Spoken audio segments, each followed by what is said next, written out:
Hi, welcome back to the channel. Let's get started. Silence in a mafia boss's office isn't empty. It's heavy, like the air before a lightning strike. I kept my head down, the scent of lemon oil and floor wax acting as my camouflage. I was invisible to them, until the man with the ink-black eyes decided to use my presence as a punchline. The plush, charcoal gray carpet of the penthouse office was thick enough to swallow a man's footsteps, or his screams. I stayed on my knees, my movements methodical and rhythmic. To the 5 men gathered around the hand-carved mahogany desk, I was a ghost in a navy blue jumpsuit, a tool, an appliance that smelled of ammonia and cheap lavender. But while my hands moved with the practiced grace of a seasoned cleaner, my mind was operating on a different frequency. 3 exits, I noted internally, my eyes never rising above the polished leather of their shoes.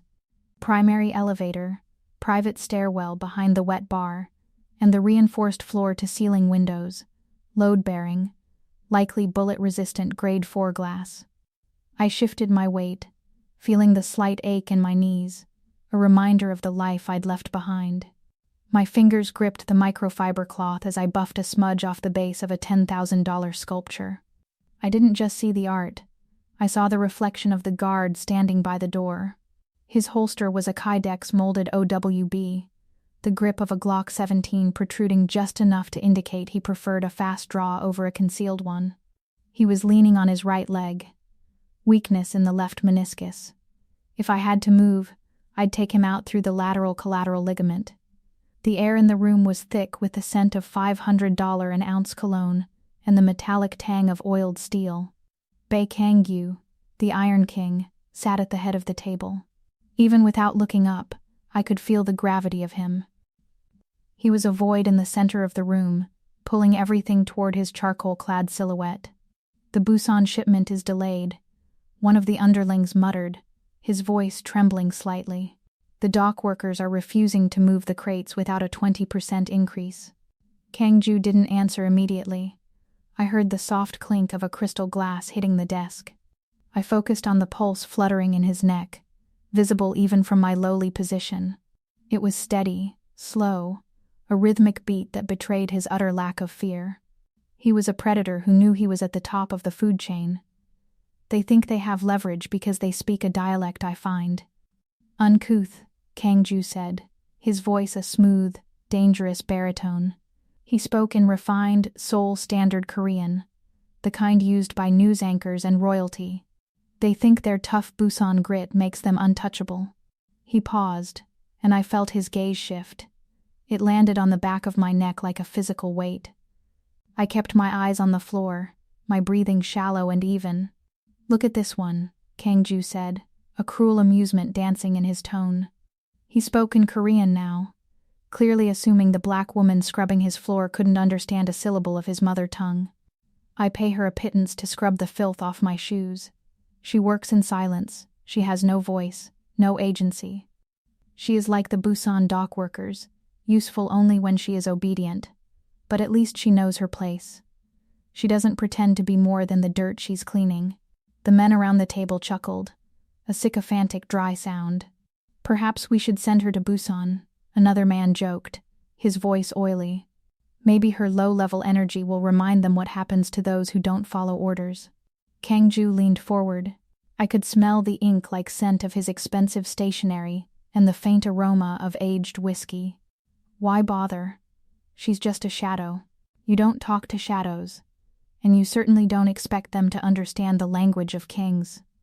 The heat rose in my chest, not the heat of embarrassment, but the cold, sharp fire of a professional who had heard enough. I was an ex-intelligence asset.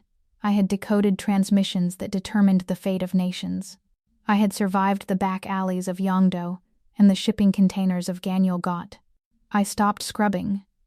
The silence that followed was different now. It was the silence of a fuse that had reached its end. I slowly stood up, my joints popping in the quiet room. I didn't look like a threat in my oversized jumpsuit, with my hair tied back and a smudge of polish on my cheek. But as I squared my shoulders, the invisible mask shattered. I turned my head, locking my gaze directly with Kang-ju's. His eyes weren't just dark, They were a void, a midnight sea that expected to see fear. He saw none. "Hey, you arrogant prick," I said. The words didn't come out in the soft, polite Korean taught in textbooks. They came out in a low, gutter-level Busan Satoori, the kind of dialect that sounds like stones grinding together, aggressive, rhythmic, and heavy with the threat of violence. "You think sitting in this glass tower makes you a king? You're talking about Busan like you've actually stepped foot on a dock that wasn't paved in silk. You want to talk about low level? Those men you're mocking would have your tongue for breakfast before you finished your first sentence of that royal bullshit." The room froze. The guard by the door reached for his holster, but Kang-ju raised a single, steady hand, his eyes never leaving mine. The shock on his face was a masterpiece of shattered ego. "You think I'm a shadow?" I stepped closer, ignoring the weapons aimed at my heart. My voice dropped an octave, the Busan lilt becoming even grittier, more dangerous. "I've seen men like you bleed out in the same dirt I'm cleaning. You keep talking down to the people who keep your world running, and you'll find out exactly how invisible we are when we decide to stop." Welcome back, my fierce hearts and midnight dreamers. Before we see if Bina survives the fire she just started, make sure you're subscribed and hit that like button. Tell me in the comments, would you have stayed invisible, or would you have snapped like she did? I love seeing our dark romance family grow across the globe. Grab your tea, dim the lights, and let's see what happens when the Iron Kang meets a woman who speaks his secret language. Let's begin. The tension in the office was so thick it felt like it could be cut with a blade. The underlings looked like they wanted to vanish into the upholstery. No one spoke to Bae Kang-ju like that. No one spoke that specific, lethal brand of Satoori unless they had survived the streets that birthed it. Kang-ju slowly stood up. He was taller than I'd realized, his presence filling the gap between us until the scent of charcoal and wood smoke overwhelmed the lemon oil. He moved with a predatory elegance, stepping around the mahogany desk until he was inches from me. I didn't flinch. I noted the way his weight was distributed. He was a fighter, trained and disciplined. But I also saw the flicker of something else in those midnight eyes, an intense, burning curiosity that was far more dangerous than his anger. He reached out, his movements slow and deliberate. His fingers were cold as they gripped my chin, forcing my face upward. His thumb brushed against my jawline, a gesture that was half threat, half caress. He looked at me not as a cleaner, but as a puzzle he couldn't wait to dismantle. His voice was a low, dangerous silk, returning to the standard dialect, but his eyes remained on mine, searching for the secrets I had hidden behind a spray bottle and a rag. "Where does a girl like you learn to speak like a gangster from the docks?" The rain began to fall in heavy, rhythmic sheets, turning the Seoul skyline into a blurred watercolor of neon pinks and toxic greens. I wasn't escorted out of the building. I was moved like a high-value asset. 2 of Kang-ju's men flanked me, their hands hovering near their holsters, but it was the man behind me whose presence felt like a physical tether. We reached the basement garage, and I was ushered into the back of a midnight blue Maybach. The door closed with a heavy, pressurized thud that silenced the world outside. The interior was a golden cage of hand-stitched leather and polished walnut. It smelled of expensive tobacco and the cold ozone scent of the air conditioner. I sat stiffly, the rough polyester of my navy jumpsuit a jarring contrast to the buttery hide of the seat.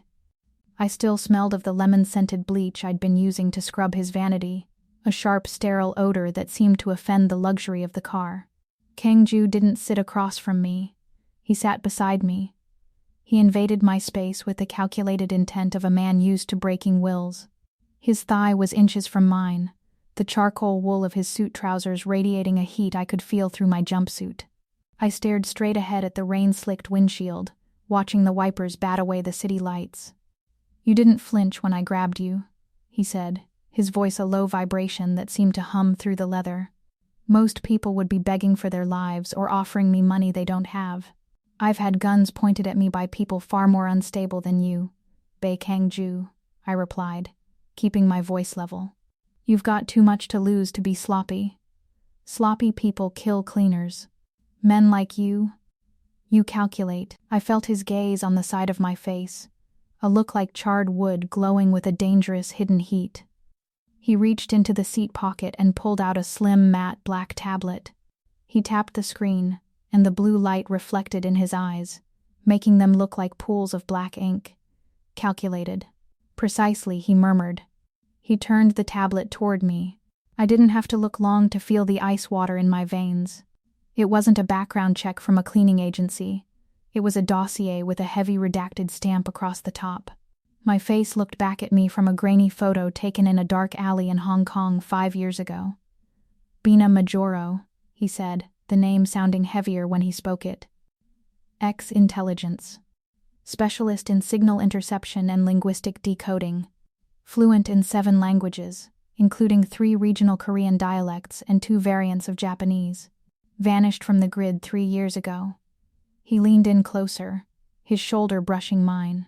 I could smell the sandalwood in his hair now. Why the jumpsuit, Majoro? My researchers couldn't find a sick mother or a brother in debt. No tragic backstory to justify a woman of your caliber scrubbing toilets in a triad-adjacent office building. I turned my head slowly, meeting his gaze. We were so close I could see the faint, jagged scar just below his hairline. I spent my life listening to the world's most dangerous secrets. I've heard the last words of men who thought they were gods. I've heard the coordinates for strikes that wiped out entire zip codes. I wanted a job where the only thing I had to listen to was the sound of a vacuum. Dirt is predictable. Dirt doesn't lie. Kang-ju's lips quirked into a ghost of a smile, a sharp, predatory thing. But dirt is beneath you. And unfortunately for your retirement plans, my world is currently very messy. He swiped the tablet, showing a series of encrypted data logs. My title as the Iron King is built on the fact that I see everything before it happens. But for the last month, a Japanese syndicate, the Yamaguchi Gumi, has been one step ahead of my Busan operations. Someone in my inner circle is leaking my logistical routes.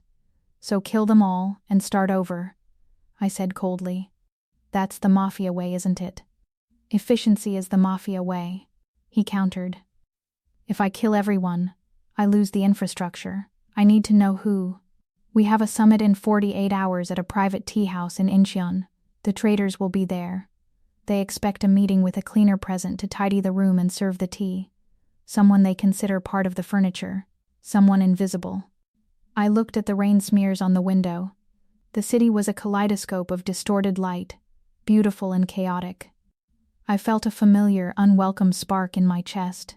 It was the hum of the hunt. I recognized the look in Kang-ju's eyes because I saw it in the mirror every morning, the look of a monster that knew how to wear a suit.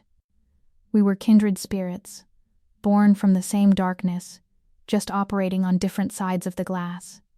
You want me to be your ghost, I whispered. I want you to listen, he corrected. They'll speak in coded slang, perhaps even a dialect they think I don't understand. But you? You'll be there with your spray bottle and your cloth, decoding every breath they take. And if I refuse? Kang-ju leaned in, his movement fluid and certain. He didn't touch me this time, but the proximity was a cage of its own. He leaned toward my ear, his breath hot against my skin, sending a traitorous shiver down my spine. You think you're retired, Majoro? You're just in a new department now. And I'm the only boss you'll ever have. The Maybach purred as it accelerated into the heart of the city, carrying me deeper into a world I thought I'd escaped, and toward a man who looked at me like I was the only thing in the world worth breaking. The Maybach climbed the winding, private road of Mount Namsan, finally pulling up to a structure that looked less like a home and more like a tomb for the living. It was a brutalist masterpiece of poured concrete and reinforced steel, jutting out from the cliffside like a jagged tooth. As the gates hissed open, my eyes immediately catalogued the defenses. Thermal sweeps at 30-degree intervals, 2 sentries at the perimeter, both carrying suppressed submachine guns, likely MP7s. The courtyard is a kill box with no cover for 40 yards. To the world, it was architectural art. To me, it was a fortress designed to survive a siege. We stepped into the foyer, a space of cold marble and echoing silence, until the heavy double doors at the far end burst open. Boss. It's Junho. They hit the scouting team at the pier. A group of men rushed in, carrying a large, broad-shouldered enforcer whose white shirt was now a sickening, sodden crimson. The metallic, cloying scent of blood, fresh and hot, immediately fought with the sterile, expensive scent of the house. They laid him on a minimalist glass table, the man's face graying as his life leaked onto the pristine surface. "Where is Dr. Han?" Kang-ju roared, his voice cracking like a whip. 10 minutes out, maybe 20. The tunnels are flooded from the rain. Kang-ju's jaw tightened, his eyes turning into charred embers of frustration. He looked at his man, a loyal soldier, and for a split second I saw the weight of the crown he wore. He was about to watch his best man die because of a traffic jam. I didn't think. I reacted. The cleaner was gone. The operative took point. I shoved past a panicked underling, grabbing the silk tie from his neck with a jerk that nearly floored him. "Move. Now." I barked, the sheer authority in my voice. The Black Widow tone that had once commanded Black Ops teams made them recoil. In the underworld, they didn't call me that because I killed lovers. They called me the Black Widow, because once I caught a problem in my web, I dismantled it with terrifying, arachnid precision. I ripped open Jun-ho's shirt. Brachial artery. He was pumping out a pint every 30 seconds. "You." I pointed at a guard. "The bar, get the highest proof vodka they have. And clean towels. Now." I didn't wait. I wrapped the silk tie high on Jun-ho's arm, using a heavy silver letter opener from a nearby side table to twist the fabric into a makeshift windlass. I cranked it until the spurt of blood slowed to a trickle. Jun-ho groaned, his eyes rolling back. "Stay with me, soldier," I hissed in that gritty Busan dialect, the words acting like a slap to his senses. The guard returned with a bottle of premium grain spirit. I doused my hands, the sting of the alcohol a familiar bite, then poured it directly into the jagged exit wound. The room filled with the scent of raw booze and burnt iron blood. I worked with a cold, terrifying efficiency, using a pair of sterilized silver tongs from a bar set to pack the wound with strips of clean linen. Kang-ju stood perfectly still, watching me. He didn't interfere. He watched my blood-stained hands move like a conductor's, weaving life back into a dying man. By the time the distant wail of the doctor's siren reached the gates, Jun-ho's pulse had stabilized. His breathing was shallow but rhythmic. I stood up, my jumpsuit splattered with red, my chest heaving. I looked at Kang-ju. The arrogance was gone, replaced by a dark, shimmering fascination. "He'll live," I said, my voice raspy. "But your scouting team needs better plates." These rounds were hollow points. 10 minutes later, I was in his private study. It was a room of dark oak and shadows, illuminated only by the rain-slicked city lights reflecting off the window. Kang-ju sat behind a desk that looked like a slab of midnight stone. He didn't speak. He reached into a drawer and pulled out a heavy, cream-colored document and a fountain pen. He laid them on the desk, then stood up, walking toward me. "You're a woman of many masks, Majoro," he said, his voice a low, dangerous purr. "A cleaner, a linguist, a medic, a ghost. My men are calling you a miracle worker. I call you an underutilized asset." He stopped in front of me. He noticed my hands. My fingers were still stained with Jun-ho's blood, the red drying in the creases of my knuckles. Instead of looking disgusted, he picked up a warm, damp cloth from a tray on his desk. He took my hand in his. His grip was firm, his skin warm. He began to wipe the blood away, his movements slow and surprisingly tender. The physical pull between us was a living thing now. A high-voltage wire hum in the small space between our bodies. He was a monster, yes, a man who dealt in death, but as he cleaned my hands, I realized he respected my competence more than any handler in the agency ever had. To them, I was a tool. To him, I was a revelation. "The figure on that paper," he said, nodding toward the desk while he worked on my thumb, "is 10 times what the agency ever paid you. It's enough to buy your own island. But more importantly," he looked up, his eyes like raven black ink, "I've already contacted my connections in the Blue House. As of 5 minutes ago, Bina Majoro no longer exists on any government watch list. You aren't a fugitive anymore. You're a citizen under the protection of the Bae Empire. He let go of my hand. The skin felt cold where his touch had been. I walked to the desk and looked at the contract. It was a formalization of our partnership, but the language was clear. I was his. I picked up the pen. My hand didn't shake. I signed the name Bina Majoro in a sharp, elegant script. I felt him move behind me. He didn't touch my waist, but I could feel the heat of his chest against my back. He leaned down, his lips inches from my ear, his scent of sandalwood and power enveloping me. He placed his hand over mine on the desk, his fingers locking over the pen I still held. "The contract says you belong to the Iron King," he whispered, his voice vibrating through my spine. "But we both know, you were never meant to be a servant." I turned my head slightly, our breaths mingling in the dark room. For the first time, the ghost felt seen. "I'm no one's subject, Kang-ju," I breathed. "We'll see," he murmured, his gaze dropping to my lips. "The summit is tomorrow. Let's see how well you listen when the world is screaming." The tea house was a masterpiece of cedar and silence, perched on a cliff overlooking the gray, churning waters of Incheon Harbor. Inside, the air smelled of roasted barley and expensive tatami mats. It was the kind of place where men came to discuss life and death while pretending to appreciate the grace of a pouring kettle. I had traded my navy jumpsuit for a charcoal gray hanbok-style uniform, the attire of a high-end domestic. My hair was pinned back so tightly it pulled at my temples, and I kept my gaze fixed exactly 3 inches above the floor. The transition was a physical ache. I had to coil my predator energy into a tight, hidden ball in the pit of my stomach. Every instinct told me to scan the room for the shooters I knew were tucked into the rafters. But instead, I focused on the steam rising from the porcelain. It was an itch under my skin, the indignity of pretending to be a sheep when I was the one who knew exactly where the wolves had hidden their teeth. Kang-ju sat at the head of the low table, his presence like a dark flint, cold and unyielding. Opposite him were the 3 regional bosses: Hwan, a man with a nervous twitch; Choi, who smelled of old cigarettes; and Jin Woong, the man Kang-ju had called a brother since they were boys in the slums of Busan.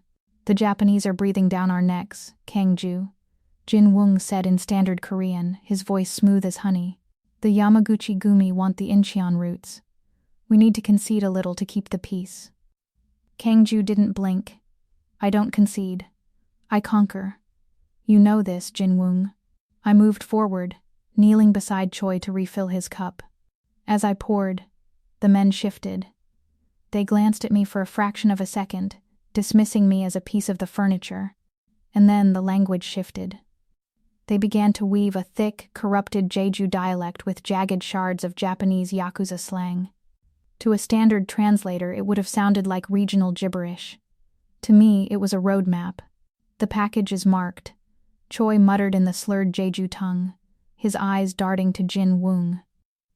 "The iron carriage at the 42 marker on the coastal bridge. Does the shadow know?" Juan whispered back in Japanese, his hand trembling as he reached for a rice cake. "The shadow provided the coordinates," Jin Woong replied, his voice hardening. "The hit is set for 20 minutes after they clear the gate. Total erasure. No survivors." I felt a chill that had nothing to do with the sea breeze. The shadow wasn't a Japanese spy. It was Jin Woong. The brother was the blade in the back. As I reached to clear a small spill near Choi's elbow, the man grunted in annoyance. Without looking, he extended his leg, resting his heavy, polished shoe directly onto my thigh, using me as a human footrest, while he leaned back to laugh at a joke Jin Woong made. I froze. The insult was calculated, a display of dominance over the help. I felt the heat of 1,000 suns rushing to my face. My fingers curled around the damp cloth, my mind instantly calculating how quickly I could drive the porcelain tea stirrer through his carotid artery. Across the table, I saw Kang-ju's hand tighten around his cup. His knuckles turned a stark, bone white. His eyes, 2 voids of simmering fury, locked onto Choi's foot. The air in the room dropped 10 degrees. For a second, I thought he would break cover, that he would burn the whole operation down just to avenge the insult to a woman he'd known for 48 hours. I caught his gaze. Not yet, I told him with a sharp, microscopic shake of my head. I set the teacup down with a deliberate, rhythmic clack. 3 beats. The signal for intel confirmed. Then, I placed a fresh napkin on the table, folded into a sharp triangle pointing toward Jin Woong. The traitor is the one at the head. Kang-ju's expression didn't change, but the tension in his shoulders shifted from raw rage to cold, tactical focus. He knew. The tea is bitter today, Kang-ju said, his voice a low, terrifying silk. He stood up, the movement so sudden the other bosses flinched. I find I've lost my appetite for diplomacy. We're leaving. Choi pulled his foot back, nearly tripping me as I scurried to my feet, head bowed in my submissive mask. Don't forget the girl, Jin Woong said with a smirk, standing to bow. Ashamed to leave such a quiet thing behind. She stays with me, Kang-ju replied, his voice like a slamming tomb door. Always. We walked out of the tea house, the transition from the serene incense to the bracing, salt-heavy air of the harbor feeling like a slap. The rain had slowed to a mist, coating everything in a slick, oily sheen. The Maybach sat waiting at the end of the stone path, its engine idling like a growling beast. As we reached the car, the guards fanned out. Kang-ju didn't wait for the door to be opened. He grabbed my upper arm, pulling me into the shadow of the vehicle. His grip was electric, a desperate, grounded heat. "Talk to me, Majoro," he hissed, his eyes searching mine like they were trying to find a light in a storm. "The coastal bridge. Marker 42. I whispered, the Busan dialect slipping back into my voice, hard and sharp. "Jin Woong is the leak. He's arranged a hit. They're expecting you to be in the back seat, dead in 20 minutes. Kang-ju looked back at the tea house, where the silhouette of his brother was visible through the paper screens. The betrayal was a physical blow. I could see it in the way his jaw set, the Iron King realizing his throne was made of glass. He looked back at me, and for the first time the power dynamic was perfectly level. We weren't boss and cleaner. We were 2 hunters in the dark. He looked at the Maybach, then at the heavy, reinforced SUV behind it where his tactical team waited. A dark, predatory smile spread across his face. "They think they've trapped a king," he murmured, his thumb brushing against the pulse point on my wrist. "Let them come. I want to see how a ghost hunts in the moonlight." He opened the door, but he didn't get in the back. He moved to the driver's side, tossing the keys to his lead guard and pointing toward the SUV. "You and I are taking the long way around, Majoro. I want to be the last thing Jin Woong sees before the world ends." The secondary vehicle was a matte black, modified sports sedan, a predator disguised as a shadow. I slid into the driver's seat, the bucket seat hugging my frame like a familiar embrace. Kang-ju sat beside me, the heavy weight of a Benelli M4 shotgun resting across his charcoal-clad thighs. "Can you handle this much horsepower, Majoro?" he asked, his voice a low vibration beneath the hum of the twin-turbo engine. "I've driven armored trucks through active minefields in the Maghreb," I replied, my hands gripping the Alcantara steering wheel at 10 and 2. "Try to keep your lunch down, Bae." The Maybach decoy sped ahead, its taillights bleeding into the rain like twin rubies. I followed at a distance, lights off, using the thermal HUD on the dashboard to track the heat signatures of the convoy. We reached Marker 42, a desolate stretch of the coastal highway where the guardrails gave way to a sheer drop into the churning, black guts of the East Sea. Suddenly 2 reinforced SUVs roared out from a hidden maintenance ramp, slamming into the sides of the decoy Maybach. Metal shrieked against metal, sparks dancing like dying stars in the rearview mirror. "Now," I hissed. I slammed the gear into 4th and floored it. The car lurched forward, pinning my spine to the seat. I didn't drive safe. I drove like the road was an extension of my own nervous system. I didn't use the brakes for the turn. I initiated a power slide, the rear of the car whipping around in a calculated drift that brought us perfectly perpendicular to the trailing assassin vehicle. "Clear," I shouted. Kang-ju didn't hesitate. He leaned out the window, the shotgun barking 3 times in rapid succession. The slugs shattered the engine block of the trailing SUV, sending it spinning into a chaotic, fiery pirouette. I didn't stop to admire the wreckage. I accelerated, weaving through the debris with centimeters to spare. "Brace," I yelled, swerving to use our reinforced bumper to pit maneuver the second SUV. The impact jarred my teeth, but I held the line. The SUV lost traction, skidding sideways before flipping over the guardrail and disappearing into the black void below. The remaining lead car slammed on its brakes, blocking the road. 3 men scrambled out, submachine guns leveled. I didn't wait for them to aim. I cut the wheel, skidding the car to a halt in a cloud of tire smoke and steam. I was out of the door before the car had fully settled. One of the gunmen turned toward me, but I wasn't an easy target. I was a ghost.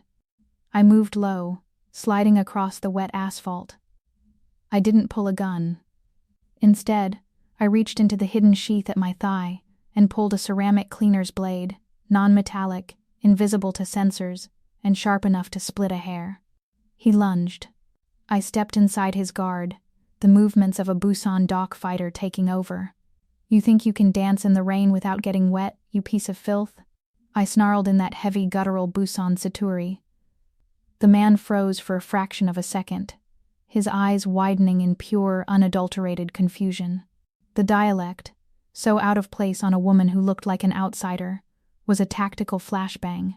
That second was all I needed. I drove the blade into the soft tissue beneath his jaw, twisting once. He went down without a sound. Behind me, the air was filled with the rhythmic boom-boom of Kang-ju's shotgun. He moved with a brutal, statuesque grace, a god of war in a bespoke suit. The last man tried to flee, but Kang-ju caught him by the throat, slamming him against the hood of the car with enough force to spiderweb the windshield. Then, the silence returned, heavy, dripping, and absolute. The only sound was the ticking of cooling engines and the relentless drum of the rain. I stood in the center of the highway, my hair plastered to my face, the scent of gunpowder and ozone filling my lungs. "Majoro," Kang-ju said, his voice strangely tight. I turned. He was dropping his weapon, his eyes, 2 charred pits of intensity, fixed on my left arm. I looked down. A graze from a stray round had torn through the navy fabric of my jumpsuit, a thin line of crimson blooming against the dark material. It was nothing, a scratch. But when I looked at Kang-ju, the Iron King was gone. For the first time, his composure was shattered. He crossed the distance between us in 3 long strides, his hands trembling as they hovered near the wound. "You're bleeding," he rasped. There was a raw, terrifying fear in his voice, a vulnerability that didn't belong on a mafia boss. He looked at me as if the world were ending because of a few drops of blood. I told you nothing would happen to you. It's just a gauze, Kang-ju. I've had worse from a broken vacuum," I tried to joke, but the words died in my throat. He didn't listen. He grabbed my shoulders, his fingers digging into my skin as he searched my face for any other sign of damage. The adrenaline from the fight was still surging through us, a high-voltage current that made the air between us vibrate. He looked at me with a desperate, starving intensity, a man seeing a miracle and a catastrophe, all at once. His eyes were like a midnight sky, vast and full of hidden stars. "You're not a tool, Bina," he whispered, using my first name for the first time. "You're the only thing in this city that feels real." He didn't wait for a reply. He pulled me into a rough, desperate kiss. It wasn't a soft, cinematic moment. It was a collision. It tasted of salt, rain, and the metallic tang of survival. His hands were in my hair, pulling me closer as if he were trying to merge our very shadows. It was a kiss born of the realization that we had both just looked into the eyes of death and told it to wait. He pulled back just an inch, his forehead resting against mine, his breath hot and ragged.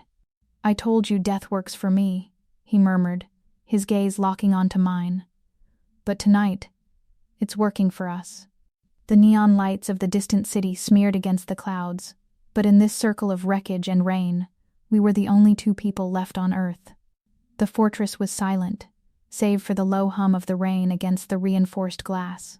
We were 2 drowned rats in a palace of cold stone. My jumpsuit was heavy, sodden with seawater and the iron scent of the highway, clinging to my skin like a second, unwanted layer. Kang-ju didn't summon the doctor. He didn't even call a guard. He led me straight to his private quarters, a space of dark mahogany, deep shadows, and the scent of expensive bourbon and old paper. It was a room that felt like a confession. "Sit," he commanded, though the edge of his voice had softened into something resembling a plea. He pointed to a low velvet chair. I watched him move to a hidden cabinet, pulling out a medical kit and a bottle of high-proof whiskey. He didn't look like a king now. His charcoal jacket was gone, his white silk shirt unbuttoned at the collar and translucent with rain. He looked like a man who had finally stopped running. "I can do it myself, Kang-ju," I said, my voice sounding foreign in the quiet room. "I've stitched my own thigh in a moving Humvee. A graze is nothing." "Not tonight," he murmured, kneeling between my legs. He didn't care about the wet fabric ruining his carpet. He only cared about the thin line of red on my shoulder. "Tonight, the world stops at this door." I hesitated, then slowly unzipped the top of my jumpsuit. I peeled the heavy fabric down, baring my shoulders and back to the cool air of the room. I felt a sharp intake of breath from him. It wasn't because of the graze. My back was a map of a life spent in the shadows. There were the thin, silvery lines of surgical incisions, the jagged starburst of a shrapnel spray from a botched op in Istanbul, and the dull, puckered mark of a chemical burn. I was a beautiful machine that had been broken and rebuilt a dozen times. Kang-ju didn't recoil. He didn't look away in disgust. He reached out, his fingers trembling as they traced a long horizontal scar just above my ribs. His touch was light, reverent, as if he were touching a holy relic. The heat of his hand sent a jolt through me that felt more dangerous than the bullet graze. "Where did this one come from?" he asked, his voice a low vibration in the dim light. His eyes were like midnight velvet, soft and heavy with a grief he hadn't yet named. I looked at the scar he was touching. It was a jagged, ugly thing. "Busan," I whispered, the name of the city feeling like a stone in my throat. 5 years ago. A pierside extraction gone wrong. We were intercepting a shipment of black market tech. There was a firefight in the dark. I took a round from a high-caliber rifle while I was trying to secure the perimeter. Kang-ju froze. His fingers stopped their movement. "The Namhang Pier?" he asked, his voice suddenly hollow. "In late October?" The air in the room seemed to vanish. I felt a cold dread settle in my marrow, sharper than the sting of the antiseptic he was holding. I remembered that night. I remembered the chaos, the shouting in the dark, and the young man in a leather jacket who had stepped into my line of fire, a man who looked remarkably like the man kneeling before me. "Yes," I breathed. "A young guy. He wasn't supposed to be there. He ran into the crossfire. My team called him a civilian casualty, but I knew. He had the eyes of a soldier who didn't want to fight." Kang-ju dropped the cloth. He stood up slowly, his face a mask of sudden, agonizing clarity. He turned away, walking toward the window where the soul lights flickered like dying embers. "That was my brother," he said. The words were a ghost. "Minho. He was 21. He told me he was going to the docks to settle a debt. I told him to stay home. I told him the Iron King would handle it." He hit the reinforced glass with his fist, not a violent strike, but a heavy, defeated thud.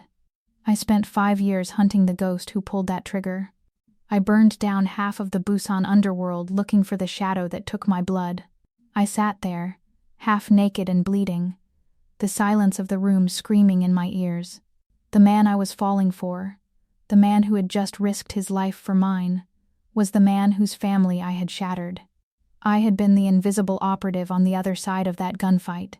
I hadn't pulled the trigger on his brother directly, but I had been the one who cleared the path for the bullet. I saw the twist for what it was, a cage. If I told him now, the fragile bridge between us would incinerate. If I didn't, I was a lie. Kang-ju turned back to me. The anger I expected wasn't there. Instead, there was a profound, soul-deep melancholy. He walked back to me and knelt again. picking up the antiseptic. He began to clean the graze on my shoulder, his movements even more gentle than before. He didn't know. He didn't realize the woman sitting in his chair was the shadow he had been hunting. "I hated that ghost for years," he said, his voice thick. "I wanted to find them and show them what it feels like to lose everything." He finished bandaging the wound and then did something that broke what was left of my composure. He leaned forward, resting his forehead against my scarred shoulder, right next to the mark from the night his brother died. "But looking at you now," he whispered, his breath warm against my skin. "Looking at these scars, I realize that nobody wins in our world, Bina. We just take turns bleeding." He looked up, his eyes a starless void of raw, naked honesty. "They call me the Iron King because I can't be broken. But looking at these, looking at you, I think you're the only one who actually survived the fire. Everyone else just turned to ash." I reached out, my fingers trembling as I brushed a stray hair from his forehead. I should have told him. I should have ended the charade, but as I looked into the eyes of the man who saw me as his savior, I buried the secret 10 fathoms deep. "We're both still burning, Kang-ju," I said softly. He didn't pull away. He stayed there, anchored to me in the dark. Two monsters trying to find a way to be human in a room full of ghosts. The museum was a temple of cold glass and white marble, housing artifacts of dynasties long dead. Tonight, however, the most dangerous thing within its walls wasn't a Joseon-era blade. It was us. I stood before the floor-to-ceiling mirror in Kang-ju's private suite, barely recognizing the woman staring back. The navy jumpsuit was gone, replaced by a gown of midnight blue silk so dark it bordered on black. It fit like a second skin, the fabric draped with a deceptive softness that masked the tactical hardware beneath. A slim, ceramic blade was sheathed against my inner thigh, and a micro-transmitter was woven into the delicate lace at my throat. I felt naked. For a ghost, anonymity is the only true armor, and this dress was a spotlight. "You look like a riot about to happen," Kang-ju said from the doorway. He was dressed in a 3-piece suit of charcoal wool, his presence so commanding it seemed to suck the light out of the hallway.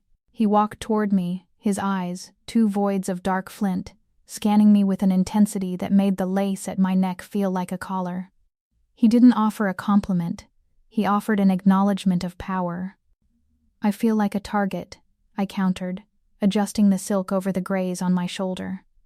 "Good," he murmured, reaching out to place his hand on the small of my back. His palm was warm, a grounding weight against the cool silk.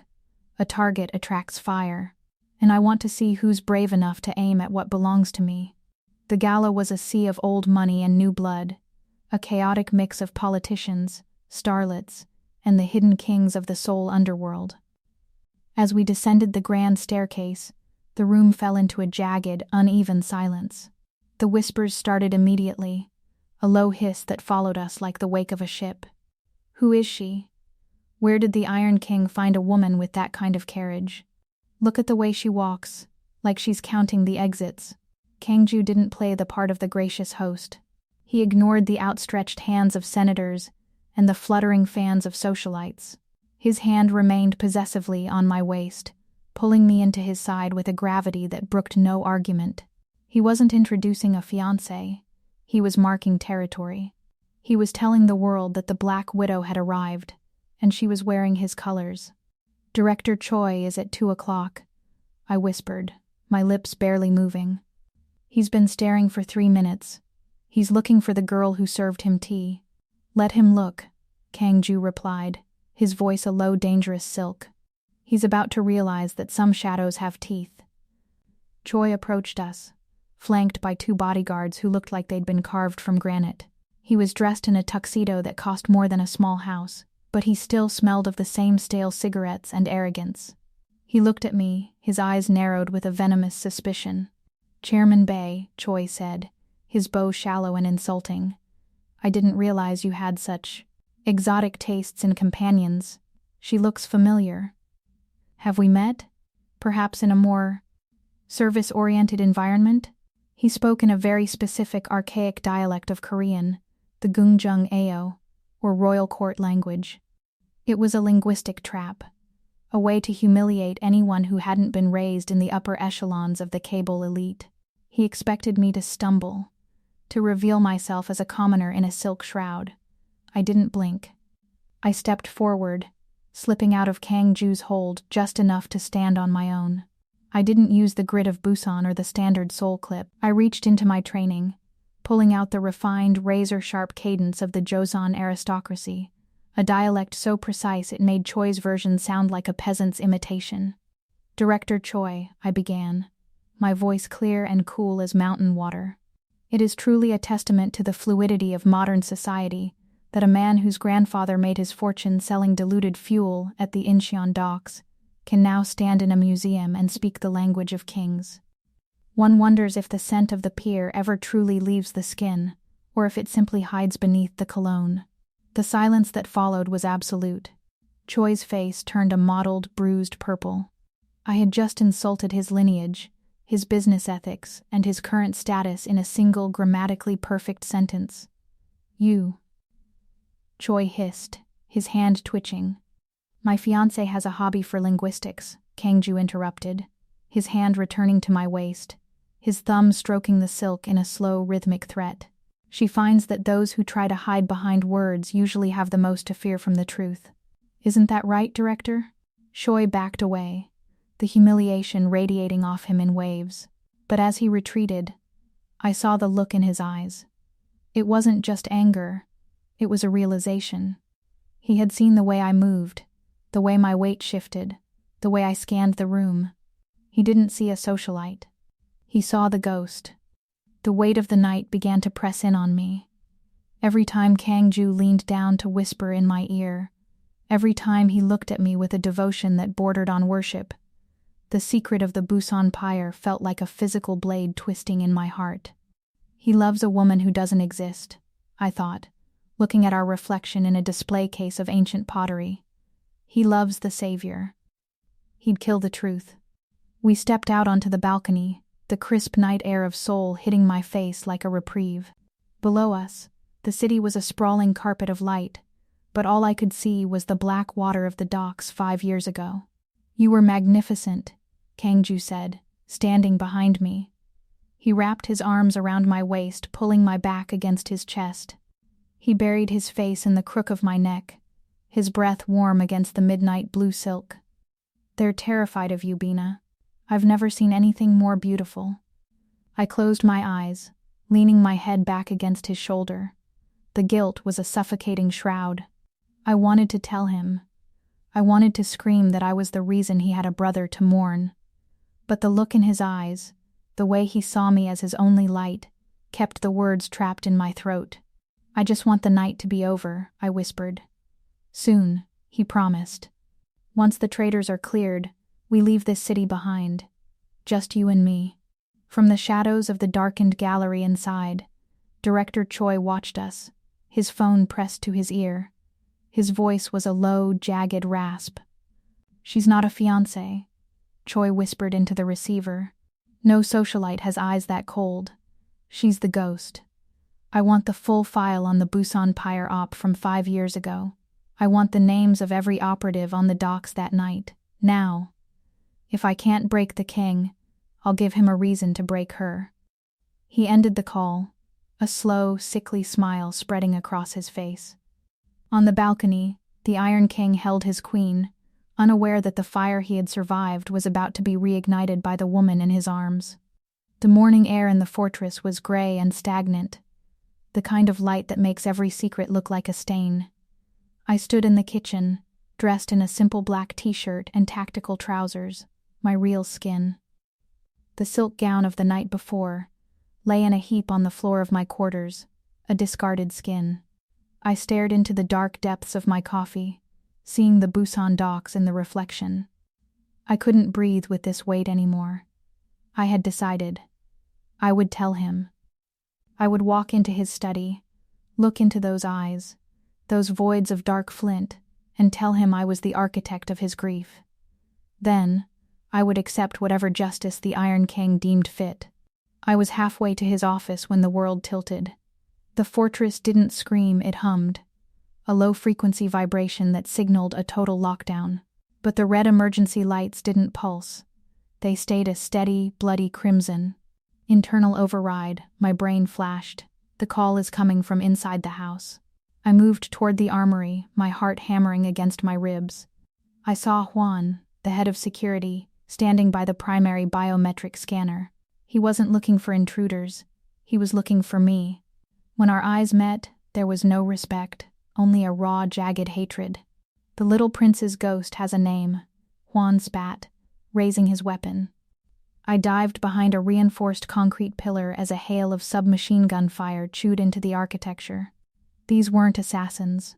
These were the men I had shared meals with. The men whose lives I had saved 48 hours ago. They weren't mutinying for power. They were mutinying for a ghost. Kang-ju. I screamed, throwing a flashbang I'd swiped from a hallway locker. The blast bought me 3 seconds. I slid into the high-tech armory, slamming the heavy steel door just as Kang-ju emerged from his inner sanctum.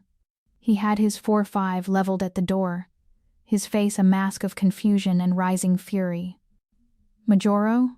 What is this? Why are the men firing on the inner circle? It's Choi, I gasped, checking the seals on the door. He found something. He's turned them against us. Against us? Kang-ju stepped toward me, his hand steady. They are loyal to the crown. They wouldn't.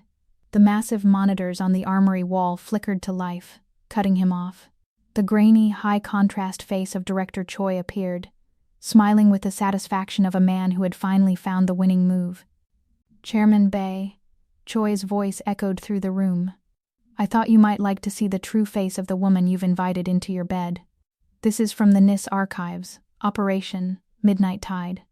Namhang Pier. The screen split. On the left, a thermal feed of the docks 5 years ago. On the right, a waveform of a voice recording. I froze. I knew that recording.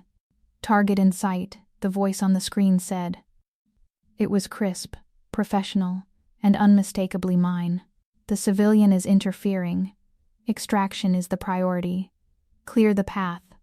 If he doesn't move, neutralize the perimeter. Execute.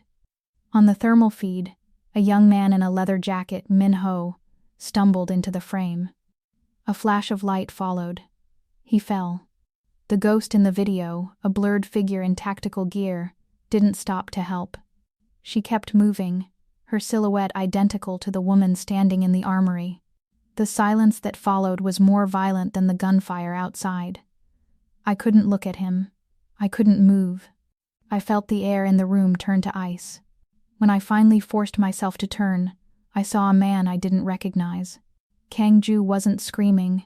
He wasn't crying. He had gone dead cold. His eyes weren't voids of flint anymore. They were frozen voids, dead stars that had collapsed into themselves. He looked at me, and I saw the moment the Iron King died, and the monster took his place. He didn't see Bina. He didn't see the woman who saved his enforcer, or the woman he had kissed in the rain. He saw the ghost. It was you, he whispered.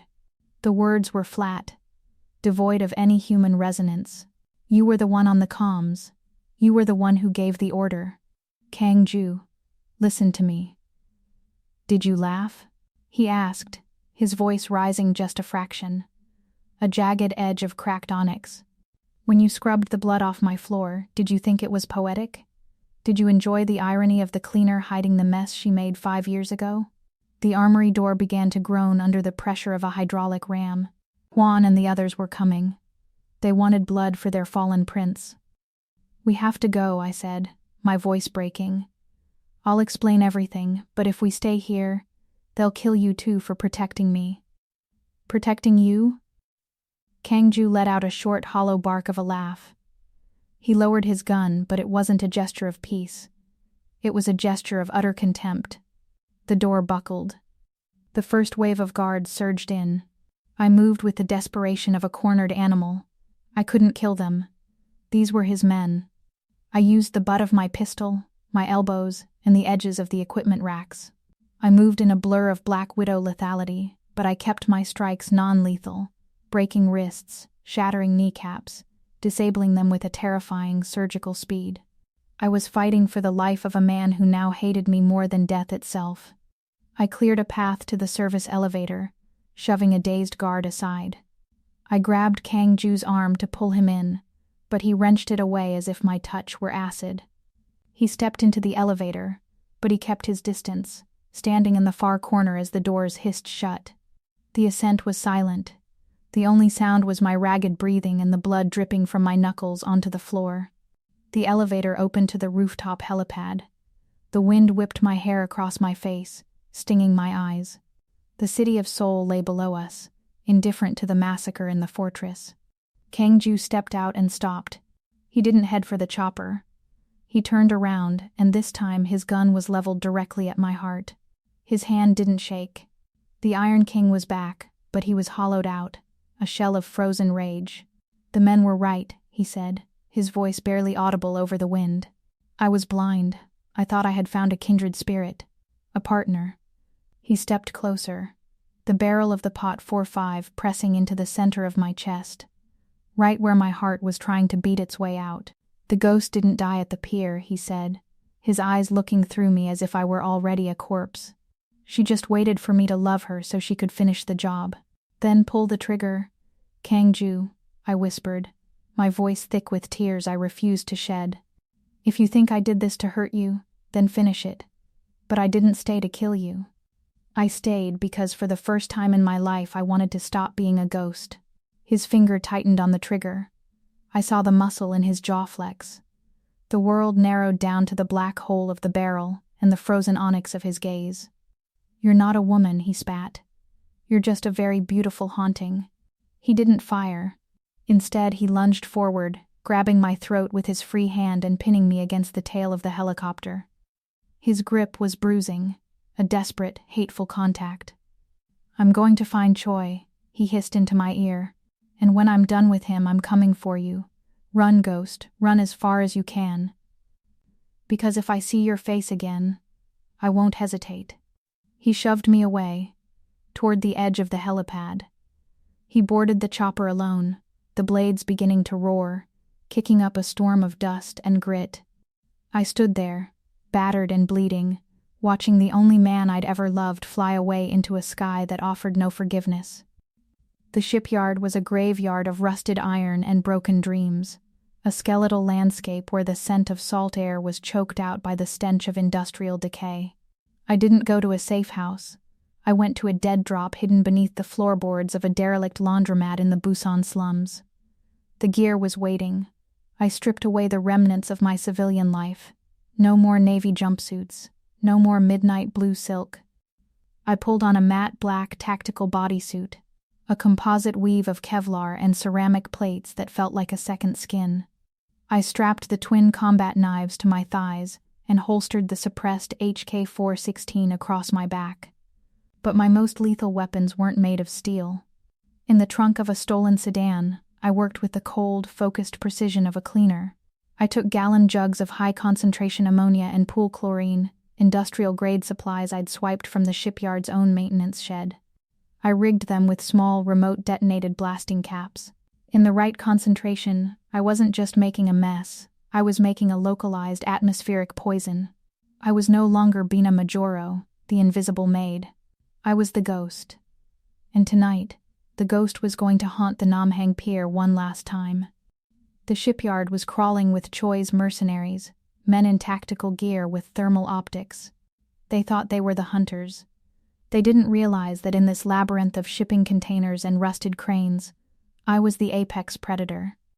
I moved through the shadows like smoke. I didn't use my rifle yet. The first guard died before he could even register the flicker of movement in his peripheral vision.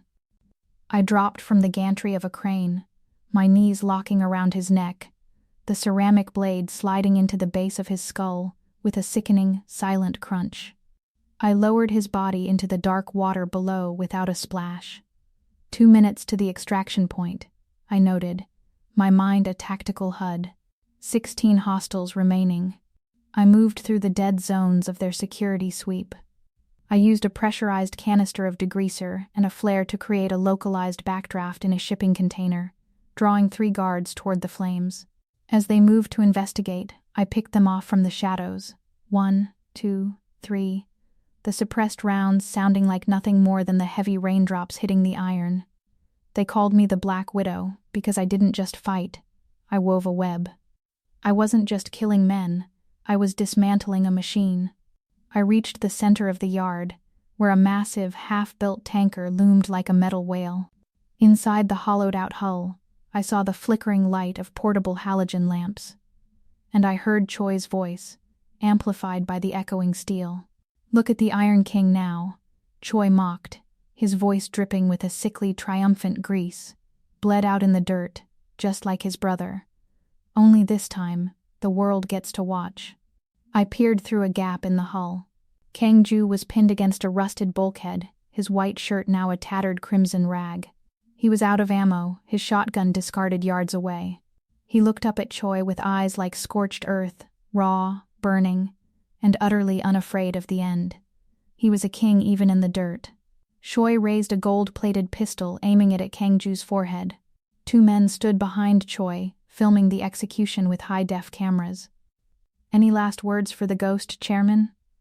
Choi sneered. Or did she take those too? "She didn't take anything," Kang-ju rasped, his voice a jagged edge of cracked onyx. "She gave me the only thing that was real. Even if it was a lie." Choi's finger tightened on the trigger. I didn't fire my rifle. Instead, I threw 2 of my improvised chemical canisters through the gaps in the hull. They shattered against the concrete floor, the ammonia and chlorine mixing instantly. A wall of thick, yellowish-green vapor erupted in the center of the room. The mercenaries began to gag, their eyes burning as the caustic gas filled their lungs. It wasn't lethal in this concentration, not yet, but it was an absolute tactical blackout. I dived through the opening, my gas mask sealing with a hiss. I moved through the fog like a reaper. I didn't need to see. I knew where they were by the sound of their panic. I took out the camera crews first, 2 silent strikes to the throat. Then I turned my attention to Choi's inner circle. They fired blindly into the smoke, hitting nothing but rusted steel. I moved behind them, my blades a blur of silver in the green haze. By the time the smoke began to clear, the only ones left standing were Choi, Kang-ju, and me. Choi was on his knees, clutching his throat, his gold pistol skittering across the floor. I stepped out of the thinning mist, my tactical gear slick with rain and blood. I looked like a demon born from the shipyard's iron. You monster," Choi wheezed, looking at me with pure terror. "You're the one who killed Minho. You're a murderer. Tell him. Tell him you enjoyed it." I walked up to Choi, the barrel of my HK-416 cold against his temple. I didn't look at Kang-ju. I kept my eyes on the man who had tried to weaponize my past. "I've spent 5 years running from that night, Choi," I said, my voice a low, terrifying calm. "I've lived 1,000 lives to forget it, but tonight, I've accepted who I am. I'm the ghost, and the ghost is done playing games." I didn't hesitate. I pulled the trigger. A single, muffled thud. Choi slumped to the ground, his eyes wide and vacant. Silence returned to the pier, heavy and suffocating. I slowly turned toward Kang-ju. He was still slumped against the bulkhead, his breathing ragged. The halogen lights cast long, distorted shadows across his face. He looked at me, and for the first time the hatred was gone. It had been replaced by a devastating, soul-crushing realization. He saw the gear. He saw the blood. He saw the woman who had just dismantled an army to keep him breathing. I let my rifle fall, the strap clattering against the concrete. I reached up and pulled off my gas mask, letting the cold Busan rain hit my face. My hair was matted, my skin bruised, and my heart was shattered. But I stood my ground. We were back at the Namhang Pier. The cycle had closed. Kang-ju tried to stand, but his legs gave out. I moved to catch him, my hands, the hands of a cleaner, a medic, and an assassin, steadying him as he leaned against me. He smelled of iron and salt. He looked at me with eyes that were no longer voids, but mirrors reflecting all the pain we had caused each other. "Why?" he whispered, his voice breaking. "After everything I said, why did you come back?" I looked into the scorched earth of his gaze, the rain washing the soot from my cheeks. "I didn't come to save the king," I said, my voice steady despite the ache in my chest.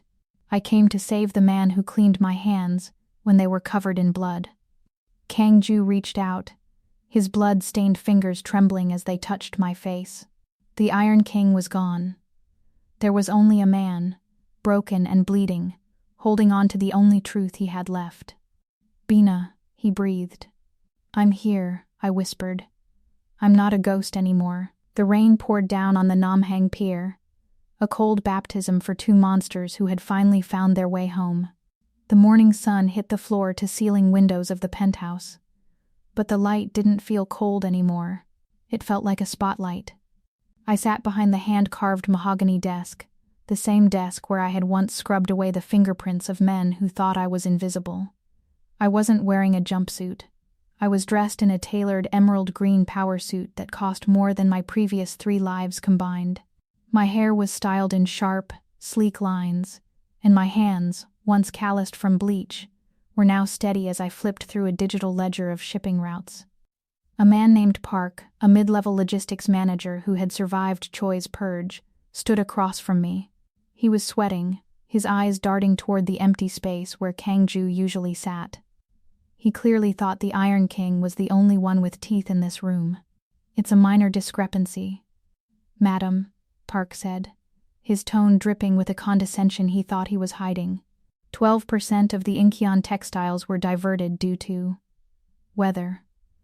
"I doubt you'd want to bother your head with the technicalities of the harbor fees." I didn't look up from the screen. "Weather, Park? On a day with a clear sky and a 3-knot wind? Logistics can be confusing for those not trained in the field," he added, a smug smile tugging at his lips. I slowly closed the tablet and stood up. I walked around the desk, my heels clicking against the marble with the precision of a metronome. I stopped inches from him. I didn't need a gun, I had his life history on a cloud server. "You have 3 offshore accounts, Park," I said, my voice dropping into that low, gritty Busan dialect, the language of the docks and the dirt. It hit him like a physical blow. 1 in the Caymans, 2 in Singapore. You've been skimming from the harbor fees since June. You thought because I spent my life cleaning, I wouldn't know how to track a dirty trail?" Park's face went the color of curdled milk. I didn't.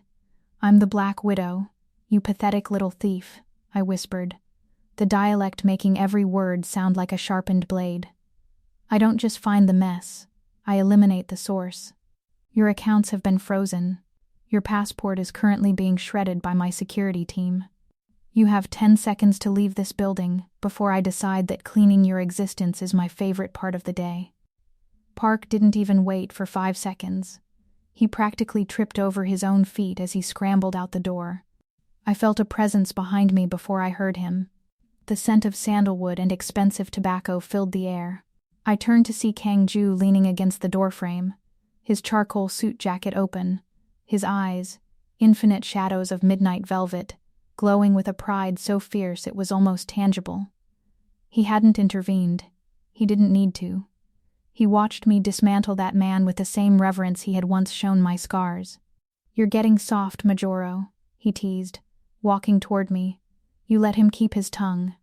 "I'm in a good mood," I murmured, leaning back against the desk as he stepped into my personal space. He placed his hands on the mahogany, pinning me in, but it wasn't a cage. It was a throne. Besides, dead men can't tell the others what happens when they cross the Queen of the Docks. Kang-ju leaned down, his forehead resting against mine. The secrets that had once threatened to bury us were gone, replaced by a dark, unbreakable bond forged in the fire of the Namhang Pier. "I used to think the most dangerous thing in this room was me," he whispered, his lips brushing mine. "I was wrong, it's always been you." To my fierce hearts and midnight dreamers, our journey into the shadows of Busan ends here. But a new dynasty is just beginning. Did you enjoy Bina's rise to the throne? Tell me in the comments, what's one thing you would never forgive, even for love? Don't forget to subscribe to our dark romance family, so you never miss a beat of the fire. Kang-ju pulled me closer, the heat of his body a constant reminder that we were both very much alive. I looked down at the mahogany desk, now sparkling and clear of any smudge or stain.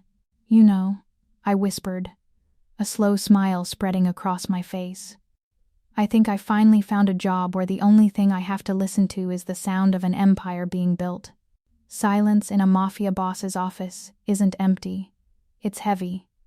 But this time, it was my silence. And I was no longer the one cleaning the floor, I was the one who owned the building. Story 10 of 10 stars. Visual image 10 of 10 stars. Voice 10 of 10 stars.